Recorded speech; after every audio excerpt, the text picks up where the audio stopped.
Jueves 27 de julio del 2023. Bienvenidos y bienvenidas todas a un programa más de su noticiero Comunidad Abierta a través de esta su radio, Radio La Cariñosa.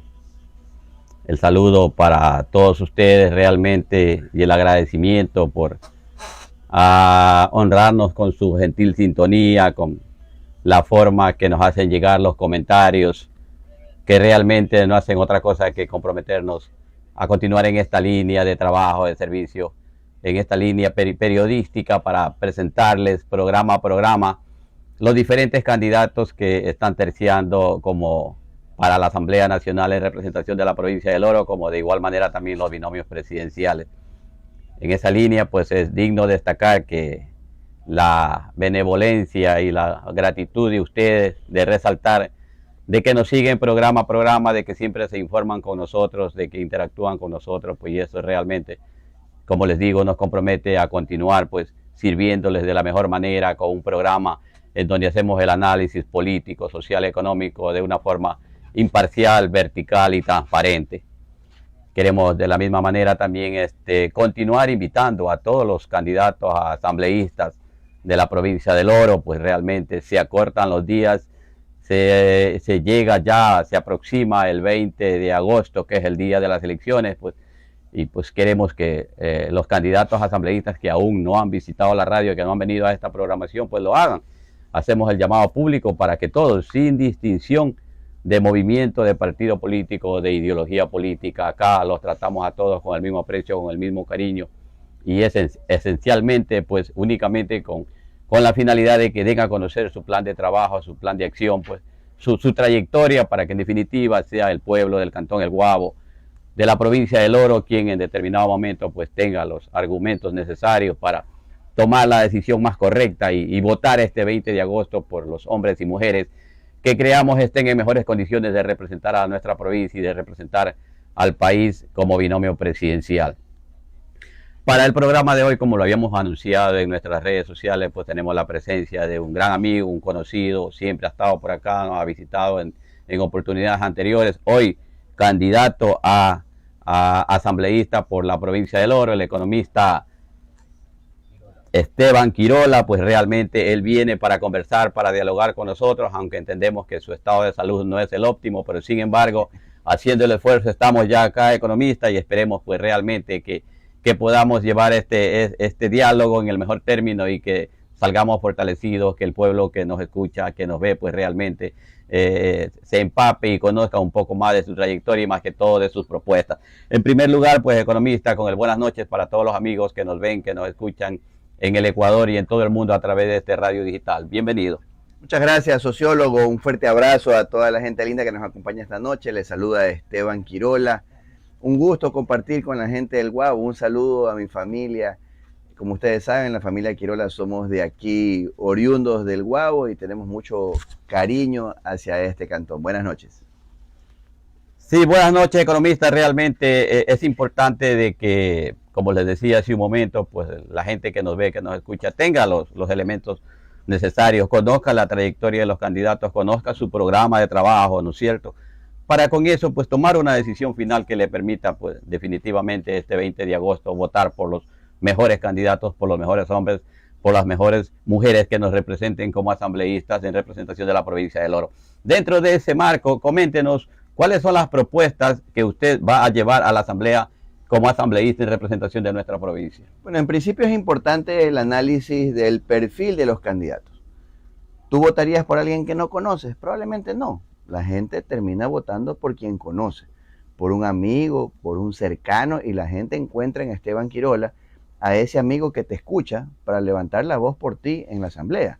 Encuentra a Esteban Quirola a ese personaje que ya sirvió durante 5 años a toda esta provincia. Yo soy el prefecto que más ha faltado en la historia el Cantón El Guabo, y teníamos todas las carreteras rurales del Guabo en perfecto estado. Entonces la gente dice, él es parte de la familia de la provincia del Oro que nos ha ayudado, más allá de que tenemos raíces guabeñas, insisto, le tenemos mucho cariño. Y adicionalmente a esto, no es suficiente que conozcas a alguien o que sea tu amigo o que sea cercano. Es importante también que tenga 3 características el candidato. Una de ellas es que tenga los pantalones, el carácter, el temple para defender a esta provincia. Y nosotros lo hemos demostrado, venimos de una familia valiente. Segundo, tiene que tener la capacidad, el conocimiento suficiente y la experiencia para ir a la asamblea.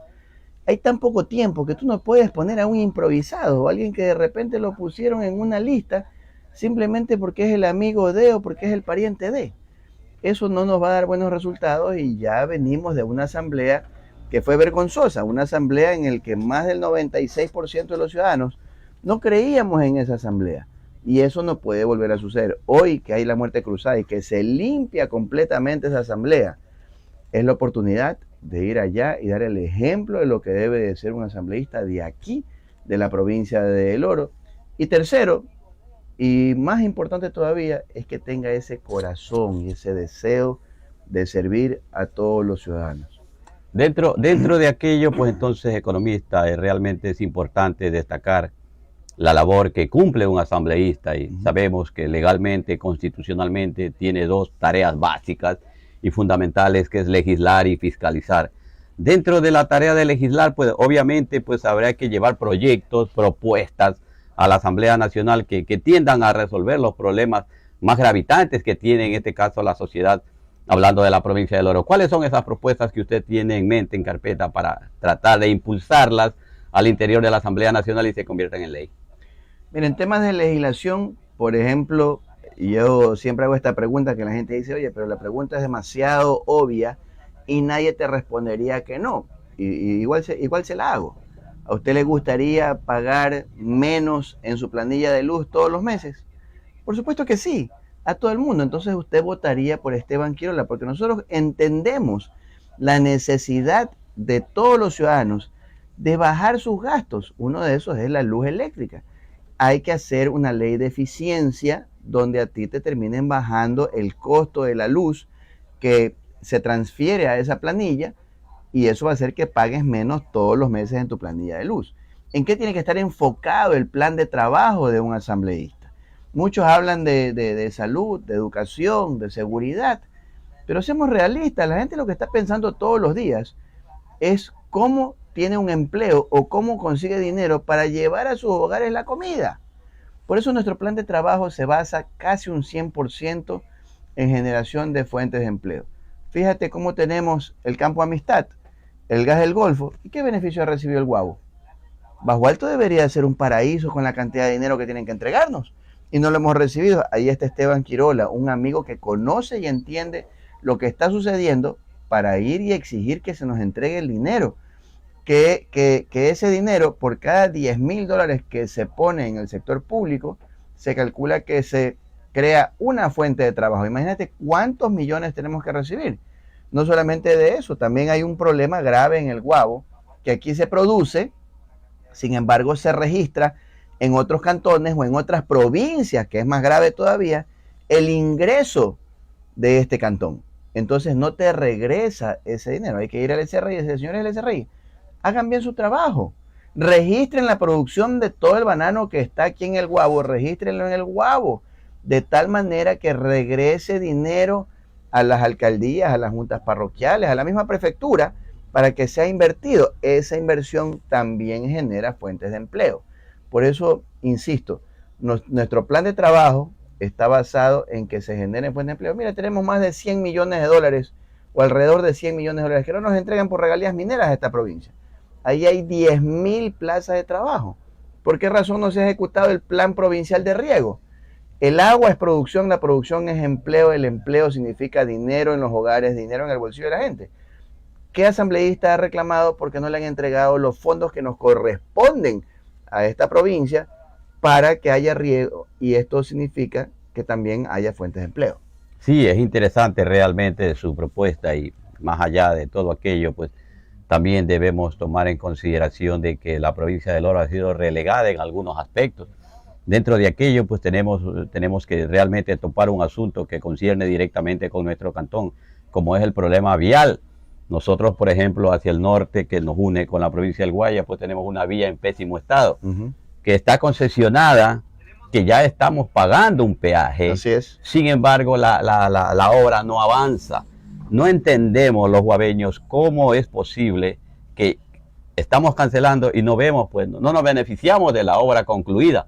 Habrá que ir a revisar ahí ese contrato, llamar al ministro de Obras Públicas, porque realmente se están burlando, a nuestro entender, de la gente del Guabo, de la gente de la provincia del Oro, porque se nos está cobrando sin haber hecho las inversiones, sin haber concluido esta obra vial, que es importantísima y fundamental. Sí. Desde luego que sí, Erasmo.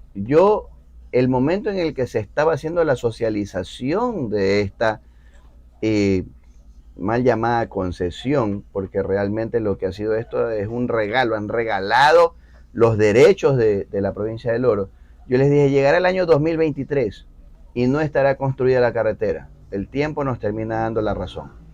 Sin embargo, ahorita lo importante tal vez ya no es qué pasó, qué se hizo mal, ahorita lo importante es que la carretera se construya, que la carretera esté y que nos dé un acceso amplio para poder tener los beneficios del intercambio comercial que genera dinamismo en la economía. Allá vamos a ir y vamos a preguntar por qué razón han facturado más de 100 millones de dólares y no han construido una carretera que el informe ejecutivo de prefectura decía que costaba 36. Entonces algo está pasando. Y ahí lo que nosotros tenemos que llegar es a exigir que esta carretera se termine construyendo. Dentro del plano de la fiscalización, obviamente habrá que hacer algo, habrá que llamarlo al ministro para que explique cuál es la situación. Lo mismo sucede con el otro eje vial economista que une Machala pues, con Cuenca. Es una carretera en pésimo estado y realmente entendemos que las autoridades que ha tenido la provincia del Oro, los asambleístas, no han estado a la altura del momento histórico que hemos vivido. Nadie se pronuncia, nadie dice nada, nadie reclama. Y prácticamente una provincia tan rica que aporta al erario nacional sus dos ejes viales principales en estas condiciones. Bueno, y no se diga también el que nos lleva hacia el sur. Imagínate el que nos lleva a Loja, en qué condiciones está. Pero ahí es cuando yo escucho, por ejemplo, un asambleísta que va a un hospital o va por una carretera y dice, ¿por qué no han arreglado la carretera? ¿Por qué no hay la plata para medicina en los hospitales? Cuando el gerente del hospital le puede decir, oiga, no hay la plata para los hospitales porque usted no hizo pues su trabajo como asambleísta y no exigió cuando se emite el presupuesto general del Estado que se ponga el dinero de vialidad, de salud, de educación, de seguridad, de riego de su provincia. Entonces, los asambleístas a veces hacen el drama de ir a reclamar a un hospital, pero no hicieron su trabajo con anticipación. Yo sí conozco y entiendo del presupuesto general del Estado. Por eso nosotros vamos a ir a exigir que se entreguen los fondos que sean necesarios. Y tampoco podemos permitir lo que está sucediendo ahora, que de repente a un estudiante de la provincia del Oro o del Guabo le entregan menos dinero que a un estudiante de Pichincha, por ejemplo. ¿Por qué razón? Si tenemos iguales derechos, ¿usted estaría de acuerdo que a un hijo suyo le entreguen menos dinero que a un hijo de una persona que vive en Pichincha? Ojo que no estoy inculcando el tema de algún tipo de regionalismo o de alguna diferencia. No, simplemente igualdad. Debería ser equitativo. Equitativo, igualdad, proporcional, incluyente, inclusive. Nosotros somos el único asambleísta que tiene un plan de trabajo en el cual incluye a las mujeres y a los jóvenes. Se llama Esteban Quirola. Ahora que hablamos de riego economista, se me viene a la mente una situación que también es digno de destacar, es digno de analizar. Pues hay un proyecto de riego internacional, Puyango-Tumbes, que lo hemos tenido con el vecino del sur, con el Perú, y hemos visto cómo el norte del Perú lo ha aprovechado de buena manera. Han sembrado de todos esos terrenos que hace años eran desiertos. Hoy inclusive tienen hasta banano que nos hacen competencia con el banano ecuatoriano. Sin embargo, del lado nuestro, realmente vemos que no ha pasado nada y toda la parte entre Arenillas y Huaquillas, que son miles de hectáreas, no hay riego, no hay producción. Por eso es que yo siempre digo, es que, bueno, los asambleístas o los diputados de antes no han estado a la altura para reclamar lo que responde a esta provincia. Y esperemos que ahora se cambie esa situación. Completamente de acuerdo contigo, Clever. Fíjate cómo el norte del Perú ocupa el 80% del agua de ese proyecto, nosotros solamente el 20%, o menos del 20%, porque creo que es el 18%. Cuando nosotros somos en teoría los propietarios de esa agua. Y más adelante va a haber algún inconveniente porque nosotros cuando lleguemos al 50% que nos corresponde 50-50, va a haber inconvenientes definitivamente. Pero lo importante es que se respeten a nuestros agricultores, que se le entregue el riego necesario. ¿Por qué razón un químico de este lado de la frontera es más caro que el químico del otro lado de la frontera? ¿Qué tienen ellos de distinto? ¿Por qué allá es más barato? Muchas de las veces por los monopolios que hay en esta provincia y en este país. Entonces no puede ser que por un monopolio de una familia que esté haciendo dinero, resultan perjudicadas todas las familias de la provincia del Oro en ser más eficientes en su producción, que esa eficiencia les genere algún tipo de ahorro y ese ahorro genere inversión para que vaya creciendo nuestra economía. Pero eso te lo puede decir alguien que conoce y entiende la realidad. Por eso es que es importante que esta vez votemos bien, votemos por la capacidad, votemos por quien te va a defender. Mira que yo tengo el gusto de visitar a varios amigos de distintas líneas políticas. Y te pongo un ejemplo, hay gente que dice, yo soy creyente y militante de Alianza País, creo en Rafael Correa, pero yo sé que quien me va a defender aquí en la provincia del Oro se llama Esteban Quirola. Hay gente que dice, yo voy con Villavicencio, pero también sé que el que me va a escuchar es Esteban Quirola. Yo voy inclusive con Otto Sonnenholzner o con otro candidato a presidente, inclusive con Yacu. La gente dice, mira, yo estoy con Yacu, pero yo sé que el único que realmente ha defendido el agua en nuestra provincia se llama Esteban Quirola. Y eso a mí me llena de alegría porque la gente reconoce en nosotros que estamos aquí porque realmente nos hemos preparado para estar aquí y que somos quienes vamos a resolver los problemas graves de la ciudadanía. Mira el tema de Huaquillas. En Huaquillas se habla tanto del tema del contrabando y etcétera, etcétera, pero realmente ahí se está irrespetando un tratado internacional en el cual dice claramente que las ciudades de la frontera son ciudades de libre tránsito de mercaderías. Entonces, ¿por qué razón le terminan llamando contrabandista a alguien que está ejerciendo simplemente el comercio y que tiene derecho a hacer lo que está incluido inclusive en un tratado internacional, cuando nuestros comerciantes están padeciendo y las utilidades se las lleva el comerciante peruano? ¿Por qué razón? Debería de regularse de tal manera que las utilidades se las quede el comerciante ecuatoriano y ayudar a nuestros comerciantes ecuatorianos. De hecho, yo recojo esa propuesta de la Cámara de Comercio de Huaquillas de bajar el IVA al 6% en la zona fronteriza. ¿Por qué? Porque nosotros competimos contra un país que tiene un tratado de libre comercio y la única manera de competir con alguien que tiene un tratado de libre comercio es bajando los impuestos. Entonces hay que ser consecuente con nuestros hermanos y nosotros somos una provincia que tiene parte alta, parte baja. Somos un Ecuador en pequeñito porque también tenemos un archipiélago como es el archipiélago de Jambelí.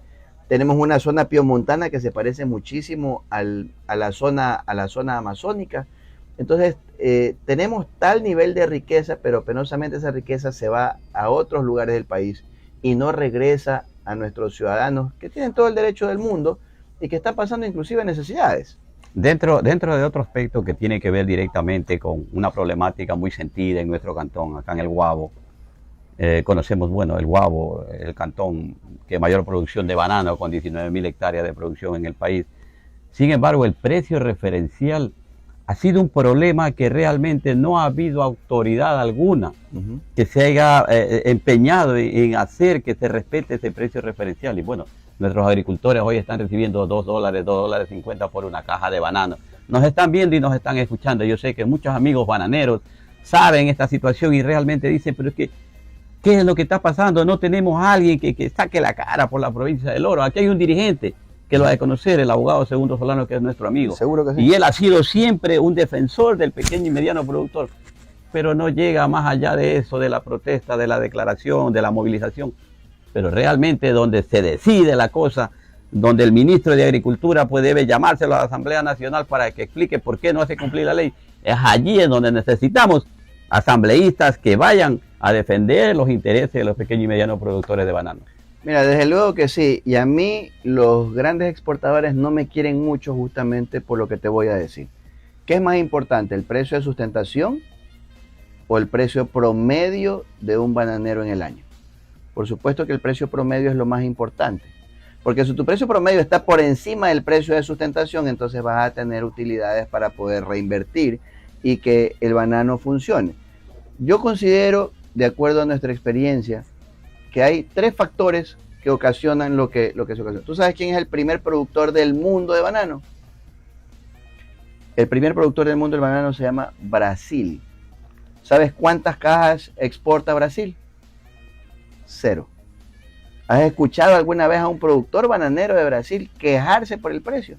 Nunca. Entonces hay que trabajar en tres factores. Uno de esos es el consumo interno. Si cada ecuatoriano comiera un banano 3 veces a la semana, estamos hablando de 54 millones de bananos a la semana, que significan al menos 500.000 de cajas menos en el mercado. Eso significa un buque grande menos en el puerto. Cuando entra un buque al puerto, generalmente sube el precio de 80 centavos a $1.20. Si eso sucediera todas las semanas, estás hablando de que tu precio promedio subiría al menos 80 centavos. Hay que trabajar en el tema del consumo interno también. Y no solamente que te comas un guineo maduro. Ahí está el repe, está el chifle de banano, están las empanadas hechas de banano verde. Hay que generar una cultura del consumo de banano, que es sumamente importante. Y con eso tenemos una base en la cual los pequeños bananeros van a tener un ingreso adicional, que eso le va a sumar a su precio promedio. El problema del pequeño bananero es que el pequeño bananero de repente depende del cupero. Y si el cupero no le da cupo, valga la redundancia, se queda sin vender nada. Y ese es el problema. Después el cupero va donde el acopiador va donde el exportador, y el exportador va donde un importador, que el importador le termina vendiendo a un supermercado. Imagínate cuántas manos pasan. Toda una cadena. Y toda esa cadena, ¿a quién perjudica? Al productor directamente. ¿Por qué razón sucede así? ¿Por qué el pequeño productor tiene que depender del cupero, del intermediario y del gran exportador? Porque hay barreras de entrada para los compradores. Si hay más gente comprando, ¿qué va a suceder? El precio promedio va a subir, ¿verdad? Y ese precio promedio que suba es el que necesita el pequeño productor. ¿Qué sucede si de repente yo digo, a ver, yo ya no le vendo aquí a ese cupero ni a ese exportador, sino que yo me uno con 5, 6 o 10 amigos, hacemos un contenedor y exportamos directamente? Aquí hay ejemplos claros de asociaciones que reciben precio justo, y ese precio justo te lleva a un precio promedio más alto que el precio de sustentación. Entonces no te estoy hablando de algo que es ficticio, te estoy hablando de que se da en la práctica, es real y que en la práctica sucede. Y tú lo conoces, Clever. Perdón, Erasmo, tú lo conoces. Ese es un tema clarísimo. Entonces tenemos que eliminar las barreras de entrada para los compradores, porque hay países en el mundo que dicen, ¿sabes qué? Yo solamente vendo en la época que me pagan bien el banano, y yo con lo que vendo en esos 4 meses gano más que vendiendo todo el año a $1.50 o a $2 la caja. Porque sí es cierto que hay momentos en los que te pagan $13 la caja, y hay que también ser disciplinado como bananero y guardar en la época de las vacas gordas para la época de las vacas flacas. Pero lo interesante de cambiar esta dinámica de mercado, eliminando las barreras de ingreso de compradores y eliminando las barreras para que los productores puedan salir directamente a ser exportadores asociándose, lo que hace es que el precio promedio suba y que nunca dependas de nadie para tu cupo de banano. Entonces tú vas a poder vender todo tu banano y vas a poder vender a un precio en el cual ya no hay tanto intermediario que te quite ese dinero. Nosotros estamos dispuestos a impulsar esto fuertemente y insisto, sociólogo, a mí los exportadores no me quieren porque yo estoy proponiendo esto, pero tampoco nos quieren los exportadores porque hay que impulsar al pequeño bananero para que se elimine el monopolio de los agroquímicos, se elimine el monopolio de la urea, se elimine el monopolio inclusive hasta de quien te verifica el banano. Y todo esto es importante porque todas esas son trabas para que el pequeño productor se endeude y dependa del que le fumiga, se endeude y dependa del que te entrega el agroquímico a crédito. Pero tú dices, me lo dan a crédito, no me cobran intereses, pero te pagan menos por la caja, pues, que termina siendo más caro que pagar intereses. Obviamente. Claro, dentro de esa línea, pues lo importante también es que hayan políticas públicas que permitan abaratar el costo de producción del banano. Y es obvio lo que usted dice, realmente esto es lo que está sucediendo en esta problemática de manera particular del banano. El productor no puede competir el pequeño y el mediano porque sus costos de producción son elevados. Así es. Y si no le pagan el precio referencial, prácticamente va a la quiebra, va a la desocupación. Y ese es el problema social de fondo que nos preocupa. Por eso es que queremos que se legisle, y más que eso, de que se exija al ministro de Agricultura de que haga respetar la ley. No se pide mayor cosa, que se haga respetar la ley. El pequeño y mediano productor tiene su contrato a $5.50, a $6.50, pues que eso se pague, porque un contrato es un contrato. Y es una cuestión legal que debe estar vigente y la legislación ecuatoriana lo contempla así. Bueno, la ley exige algo más por encima de eso. Me parece que estamos en 6.40, si no me equivoco, el precio de sustentación. Pero yo insisto, lo importante más que el precio de sustentación es el precio promedio año. Porque si mi precio promedio año está en $8, a mí me da igual cuál sea el precio de sustentación. Porque yo sé que tengo acceso a mercados para poder vender mi banano y todo mi banano. Y tengo la aprobación para que vengan a comprar banano. Y si a mí me pagan durante 6 meses $13, aunque no venda ni una sola caja los otros 6 meses, ya mi precio es $6.50. Pues.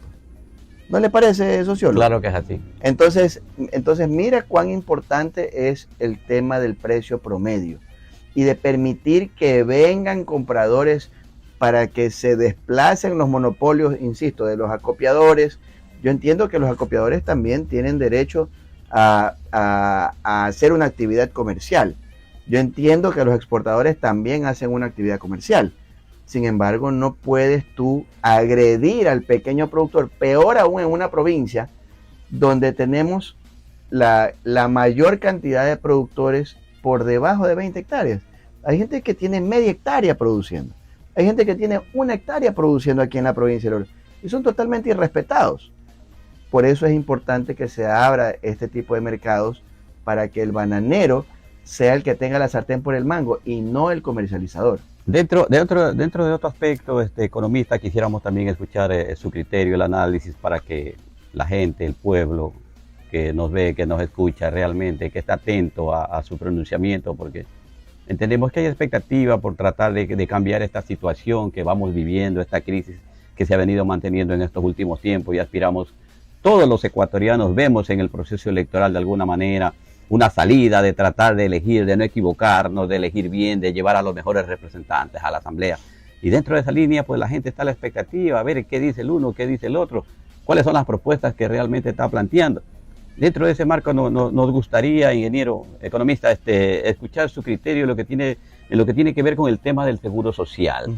El seguro social en este rato está en crisis, pero hay una comisión propuesta por el gobierno de que realmente quiere descargar todo el peso de la crisis contra los trabajadores, contra los empleados.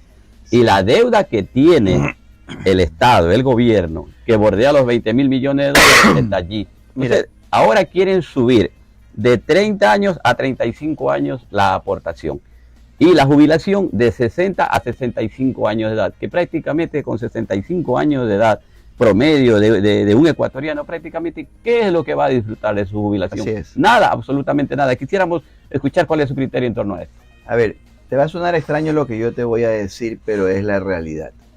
Nosotros proponemos una ley de emprendimiento y una ley de juventudes que indirectamente soluciona el problema del seguro social. El problema del seguro social es la masa de aportantes.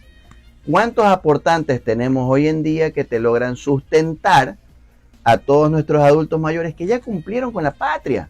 ¿Por qué razón tú vas a agredir al que ya cumplió con la patria y que estamos hoy en este momento de esta manera? Porque ellos ya hicieron su trabajo. No se los puede agredir, hay que defenderlos. Pero la manera de defenderlos es cambiar las proporciones. ¿Cómo cambian las proporciones? Apoyando una ley de juventudes, apoyando una ley de emprendimiento. De esta manera va a aumentar la cantidad de aportes al seguro social que va a poder sustentar, insisto, a quienes ya cumplieron con la patria. Esa es la solución. La solución no está ni en 35 ni en 40 años, no está ni en 65 o 70 años para la edad de jubilación. La solución está en cambiar la masa del aportante. Y ahí es cuando nosotros decimos, ¿por qué razón el Estado le dice a los jóvenes, ustedes tienen la obligación de estar en una lista de candidatos? al menos en un 25%, y por qué no les dice el Estado, también en la estructura estatal debe haber al menos un 25% de jóvenes trabajando en el Estado. Ahí ya no son considerados los jóvenes. Entonces, esas son las injusticias que se viven en el país. Por ejemplo, las mujeres. Las mujeres en nuestro país han demostrado ser las más grandes emprendedoras y no son tomadas en cuenta. Van a un banco, inclusive tienen diferenciales con respecto a las consideraciones en un banco, porque hablan de que son madres de familia, hablan de algunas consideraciones de riesgo porque se pueden llegar a embarazar, pero yo creo que tiene que haber equitatividad y tiene que haber igualdad. Yo te digo que tuve una experiencia muy bonita en Prefectura del Oro, porque nosotros dijimos, a ver, vamos a ser equitativos, 50% de los proyectos para las mujeres, 50% de los proyectos para los hombres. ¿Sabes lo que terminó sucediendo? Terminó sucediendo que el 95% de los proyectos que hicimos con Prefectura, de los 650 emprendimientos, fueron de mujeres. Y una experiencia muy bonita. Es verdad que la mujer es más disciplinada, es verdad que la mujer es más tediosa en su trabajo, está permanentemente en eso. Es verdad que la mujer es más responsable, y eso yo lo viví en Prefectura, nos lo dan las estadísticas, no es que lo digo yo o le vayan a decir a ustedes que somos mandarinas aquí en esta provincia, mi querido sociólogo, pero es una realidad que la vivimos. Entonces hay que apoyar a las mujeres para que de alguna manera ese emprendimiento que nace de ese ímpetu que tienen ellas, apoyarlo y aportarlo. Otro tema importante es, hay un montón de jóvenes que están estudiando en este momento y que no consiguen trabajo y que salen de la universidad y le dicen, a ver, ¿qué experiencia tiene? Ninguna. No, cuando tenga experiencia regrese. ¿En qué momento? Nunca le dan la oportunidad. Terminan saliendo de los 30, 40 años y todavía no tienen su primera experiencia. Entonces eso no puede suceder. Debes de tener tú, desde que sales de la universidad, tú ya tienes que tener un momento de experiencia. La universidad, junto con la empresa privada y el mismo Estado, deben de trabajar en conjunto para que los jóvenes, desde que están en la universidad, ya tengan pasantías, tanto las no pagadas como las pasantías pagadas también, de tal manera que cuando tú salgas a la comunidad económicamente activa, dejando de ser estudiante y siendo un profesional, puedes decir, yo tengo la experiencia para poder integrarme inmediatamente. Indudablemente que son propuestas que apuntan a resolver algunos problemas sociales. Yo le comentaba lo del seguro social porque evidentemente pues el seguro social está en crisis, pero la crisis está basada en el hecho de que los gobiernos, todos los gobiernos sin excepción, han venido tomando los dineros del seguro social como caja chica. Y en este rato la deuda que mantiene el Estado, el gobierno con el seguro social es de 20 mil millones de dólares aproximadamente. Entonces, ¿cómo pensar, no es cierto, que subir la jubilación a 35 años cuando es el Estado justamente, cuando es el Estado el que le debe y el que lo tiene en esa situación al seguro social? Insisto, concuerdo con usted, esa no es la solución. Y más allá de que si el Estado le debe o tiene la plata o no tiene la plata, está claro que si no se cambia la estructura del seguro social, en 2 años el seguro social quiebra. Por eso lo importante, aún cuando el Estado le pague, si no se cambia la estructura, a largo plazo es una quiebra inminente. Habría que reestructurar el seguro social. Hay que promover el trabajo dentro de los jóvenes para que ellos sean los aportantes que sostengan, defiendan y protejan, insisto, a quienes ya cumplieron con la patria. En un tema que no quiero dejar la oportunidad para tratarlo con ustedes, realmente es una persona que entiende, que sabe de política, sabe de economía, y es importantísimo que la gente que nos está viendo, que nos está escuchando, conozca su criterio de otro tema que también está ahorita en el tapete. Paralelamente a las elecciones que se vienen ahora este 20 de agosto, pues nos están llamando a votar por una consulta popular. Pero de la consulta popular casi nadie dice nada. Los grandes medios de difusión a nivel nacional... ¿Por qué nadie dice nada? No dicen nada, solo porque eso lo vamos a analizar. Nadie dice nada, nadie le explica a la gente qué es lo que tiene que votar, por qué tiene que votar, cuáles son las consecuencias de votar sí o de votar no. De allí que yo le planteo a usted, ¿cuál es su posición, cuál es su criterio? Que se siga extrayendo el petróleo del Yasuní, que sigamos todos los ecuatorianos de alguna manera beneficiándonos de ese dinero, o que realmente se pare con eso. ¿Por qué? Porque hablamos de que son alrededor de 1.200 millones, no sé exactamente vamos cuánto al análisis económico. y que puede hacer eso. Mire, ¿no? mire que usted, siendo un periodista que está con la información, me dice no sé cuánto. Ahí está el ejemplo de que la gente no dice nada de lo que no sabe. A mí no me gusta hablar de lo que yo no entiendo o de lo que no conozco. Entonces nadie habla del tema del Yasuní porque nadie tiene la información fidedigna. Sin embargo, están llamando a votar. ¿Y el pueblo con qué argumentos va a votar? Ese es el problema. Y encima se están gastando plata suya, mía y de todos los guabeños de la provincia del Oro y de los ecuatorianos de una consulta que primero llega 10 años tarde. Porque se han tomado 10 años y más en el proceso para llamarte a un tema del Yasuní, a decirte, ¿está de acuerdo en que se explote o que no se explote el Yasuní? El Yasuní ya se está explotando. Hace rato. Entonces, para empezar, está desfasada en el tiempo. Segundo, hablan de 1.200 millones de ingresos. Pero obviamente, cuando usted habla de un análisis económico, usted no puede hablar en su misma casa. Usted dice, a ver, yo gano en un emprendimiento, yo gano $800 de ingresos. Pero ¿cuánto de eso es costo? Ah, no, mi costo es $600. Entonces solamente se puede gastar 200. No se puede gastar los 800 porque si se gasta los 800, pierde el emprendimiento porque eliminó su capital de trabajo. ¿Cuánto de esos 1.200 millones de dólares de ingresos significan egresos o costos de producción? Y si usted dice, a ver, vamos a ir a una eficiencia exagerada, digamos que tiene un 30% de eficiencia, son 400 millones. Ninguna empresa estatal, ningún estrato del Estado es eficiente. Por lo tanto, yo calculo que los ingresos deben de estar entre el 8 y el 12%. Pongámosle el 20%. Estamos hablando de solamente 200 millones. Más plata creo que se van a gastar en las elecciones que en el mismo tema del Yasuní. Pero la parte más relevante de todo esto, de que no conocemos, es que en la consulta popular a usted le preguntan, o por lo menos le dicen, oiga, de esa plata que ya no vamos a tener del Yasuní, nosotros nos la vamos a farrear en el gobierno, o la vamos a invertir en educación, o en salud, o en seguridad, o vamos a generar fuentes de empleo. No hay garantías.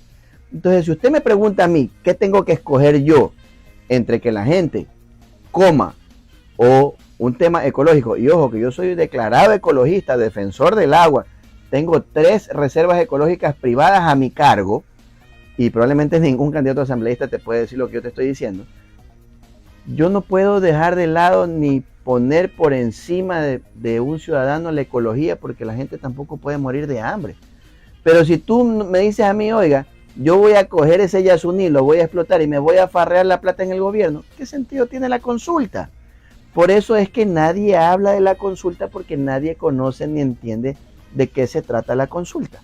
No hay garantías de que eso que va a salir del Yasuní va a generar fuentes de empleo. Si tú me dices, oye, con eso vamos a hacer fuentes de empleo, yo te digo, vamos adelante.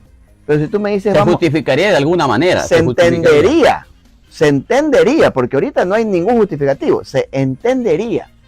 Pero si ni siquiera hay la información para lograr entender, ¿qué respuesta te puedo dar? Nadie te puede responder de algo que no entiende y que no conoce. Y fíjate que tú dices, ¿cuánto realmente está dejando de percibir el Estado? No sé. ¿En qué se lo va a gastar? No sé. Lo único que sabemos es que hay una disputa que llega 10 años tarde. Entonces, como dijo por ahí alguien, ¿cuál es la respuesta de la pregunta del Yasuní? Sí, pero no. No hay respuesta. Es un sinsentido, es un absurdo. Es un gastadero de plata por un capricho de alguien que después de 10 años logró su cometido, pero que penosamente no hay quien te lo pueda explicar. Pero yo voy más allá del tema. La parte más preocupante es que el CNE está llamando a organizaciones a que se inscriban para defender en la consulta popular el sí o el no. Y más allá de eso, después de que te inscribes, te dicen, ok, yo le inscribo, y de esos que se inscriben, les vamos a dar un billetito. Entonces, cuando ya hay un tema de plata de por medio, que el Estado les va a entregar dinero, ahí se desvirtúa totalmente la pregunta. Porque ya ahí vienen otros intereses, que no son realmente el que se quede o no se quede el petróleo ahí. Pero vamos más allá todavía. Ese petróleo está casi en el filo de la frontera. Si no lo explota Ecuador, se lo llevará a Perú. Seguramente se lo vaya. Mira que no me dejas ni siquiera terminar para tú entender que eso va a pasar. Entonces no tiene sentido realmente gastarse dinero en una pregunta que termina siendo que hay que defender la ecología. Sí hay que defenderla. Tienen 10 años y hasta el día de hoy lo han hecho de manera responsable. ¿Qué te puedo decir? Si no lo toma Perú, lo toma Ecuador. Y eso es un tema clarísimo. Entonces el tema del Yasuní tiene muchas más aristas más allá de tu entendimiento y el mío. Pero cuando alguien dice, no, yo defiendo el Yasuní y me inscribo para que el gobierno me dé plata, ahí se desvirtúa totalmente cualquier consulta popular. Bien, evidentemente, pues con todos estos elementos de juicio, pues realmente entendemos que de alguna manera estamos aportando para que la gente se esclarezca un poco más en tomar una decisión, porque es evidente que realmente no hay una explicación ni del CNE, ni de los candidatos a la presidencia de la República. Nadie comenta, nadie dice nada, cuáles son los beneficios, cuáles son las desventajas, y realmente sociólogo, y entendemos que nuestros ciudadanos, la gente de a pie, ¿qué es lo que va, cómo se va a pronunciar, qué es lo que va a decir? Y sus palabras son de una persona que es un investigador y que conoce y entiende un poco los temas. Como usted dice, ahora imagínese el que está en su casa simplemente diciéndole, le vamos a preguntar. ¿Y qué me vas a preguntar? Si ni siquiera sé, ni conozco, ni entiendo. Es más, la pregunta está planteada de tal manera que está al revés. Induce a confundirse. Del sí o del no. Entonces, todas esas cositas a mí me hacen tomar una posición alejada de decir, y de hecho el movimiento Sí 88, que es la lista que a nosotros nos representa, nosotros hemos dejado a libertad la decisión que se tome. Sin embargo, te digo, yo soy un ecologista declarado, y aquí hay temas mucho más importantes como defender el agua de la zona del corredor de Moyopongo, que es sumamente importante, que no haya explotación ni contaminación de las fuentes hídricas. Eso es mucho más importante para nosotros en territorio y para el país como tal. Son temas en los que probablemente lo que te estás gastando en una consulta popular se podrían utilizar en reforestar muchas cuencas hídricas. Entonces, insisto, para mí es una consulta popular que sale un poco de la lógica y que no le encuentro mucho sentido después de 10 años. Evidentemente todos lo vemos así, nos preocupa que, como le decía hace un momento, pues el ciudadano común, el ciudadano de a pie, el ciudadano que está preocupado en qué les va a dar de comer a sus hijos el día de mañana. Entonces realmente, ¿cómo puede la mayoría del pueblo ecuatoriano pronunciarse en una consulta popular de la cual desconoce, de la cual no tiene argumentos, de la cual no sabe cuáles son los alcances de lo que le están preguntando? Entonces eso nos preocupaba, pues, y realmente de alguna manera esperamos que lo que hemos comentado aquí, la posición y todos los argumentos que hemos planteado acá les sirvan para que la gente de alguna manera vaya entendiendo qué es lo que está pasando, cuál es la consulta popular, en torno a qué gira, y vaya tomando una decisión, porque en todo caso habrá que votar y habrá que pronunciarse por el sí o por el no, pero es una cuestión que amerita un análisis, que tiene más dudas que certeza de lo que está pasando allí. Completamente de acuerdo. Bien, queremos agradecerle muy de veras, economista. Realmente ha sido una charla, ha sido una conversación muy amena, y esperamos, como les digo, porque realmente que los criterios que hemos vertido acá pues sirvan para que el ciudadano común, sirvan para que los guabeños, guabeñas, que nos ven, que nos escuchan, pues realmente tengan mayores elementos de juicio, puedan tomar una decisión y nos vayamos empapando un poco más de lo que es la consulta popular y vayamos conociendo los candidatos asambleístas, sus propuestas. Realmente esto es lo importante, que en todo caso este 20 de agosto sepamos elijamos bien a los mejores hombres, a los mejores representantes, a la gente que esté preparada, que esté en mejores condiciones para llegar a la asamblea a legislar, a fiscalizar en beneficio de la provincia del Oro. Queremos agradecerles muy de veras sus palabras finales para despedir el programa. Muchas gracias, sociólogo. Un fuerte abrazo a toda la gente linda del Guabo. Aquí nos vamos a quedar un ratito más porque tengo la incógnita de por qué se llama Radio La Cariñosa. Así es que esa incógnita no me la puedo quedar. La del Yasuní me la puedo quedar, pero ¿por qué se llama Radio La Cariñosa? Con esa no me puedo quedar. En todo caso, tienen Esteban Quirola, un amigo. Pueden tener y respetamos cuáles sean sus tendencias para la presidencia. Sin embargo, el que los va a defender es quien los conoce. El que los va a defender es este amigo que conoce, entiende y se ha preparado para servirlos. De corazón, en este momento tal vez la ley no nos permite pedirles el voto, pero en su momento nosotros lo haremos. ese voto, esa pequeña rayita de 2 centímetros, representa el poder que tiene el pueblo. Esa rayita de 2 centímetros representa ese grito desesperado que el ciudadano está buscando que se escuche allá en la asamblea. Y aquí está Esteban Quirola para ser quien te escucha, para levantar la voz por ti, para dar el ejemplo de lo que debe de ser un asambleísta, para defender tus derechos, el de tus hijos, para proteger a nuestros adultos mayores, que las madres de familia, las mujeres puedan tener un emprendimiento. Aquí estamos para hacer la diferencia. Queremos hacer pequeños cambios que hagan una gran diferencia por el corto tiempo que hay en la asamblea. Por eso no es el momento para votar por alguien que recién va a aprender. No es el momento para votar por un improvisado, porque el tiempo es demasiado corto. Nosotros le tenemos muchísimo cariño a este cantón El Guagua, insisto, la familia Quirola es de aquí y nos hemos preparado para servirlos. Por eso yo me puedo sentar frente a cualquier micrófono, frente a cualquier cámara, con la frente en alto y decirles que nosotros estamos para servirles. Cuenten con nosotros, que nosotros contamos con ustedes también. Y como dicen por ahí, Quirola, si te parabola. Buenas noches. Muy bien, muchísimas gracias, economista. Nos estamos despidiendo. Será hasta una nueva y próxima oportunidad. Lo del tema del nombre de nuestra radio lo vamos a analizar tras cámara. Muchísimas gracias, nos estamos despidiendo. Un abrazo para todos. Buenas noches. Buenas noches.